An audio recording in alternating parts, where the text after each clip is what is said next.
Hello people, my friend's guitar is in desperate need. I'm hoping to fix it for him, as well as teach you guys a few things that you can do yourself. The first problem is it has virtually no neck relief. The first thing I'm going to do is change the relief of the guitar. Currently this guitar has no relief, which causes fret buzz on the lower frets. If this guitar had too much relief, it would probably cause fret buzz on the higher frets.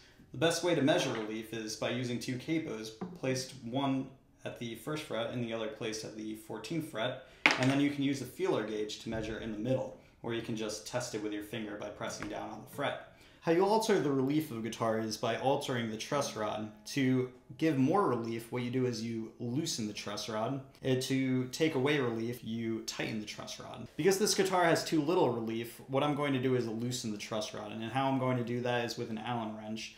I'm going to stick it right in between the 3rd and 4th string of the guitar right here. The relief is figured out, but the strings are still too high on the fretboard. So now what we're going to do is alter the bridge saddle, sand it down, and then that way the strings will be lowered.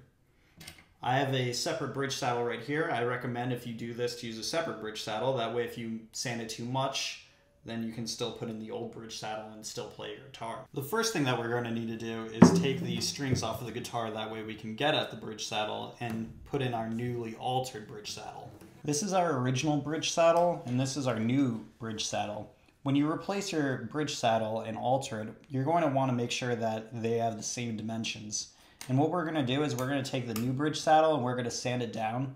That way the strings will rest on it at a lower level. Ideally what you want to do is take a square piece of sandpaper and sand it, but because I'm in college and I don't have sandpaper, I'm going to use a file.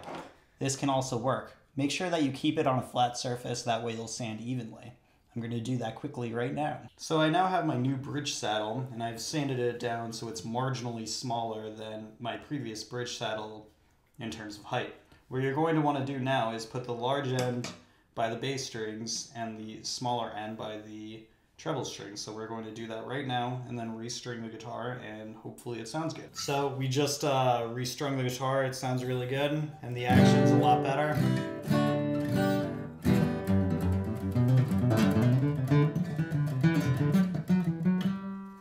It plays a lot nicer. Ideally we would have put on new strings, but we don't have them because we're pouring it in college.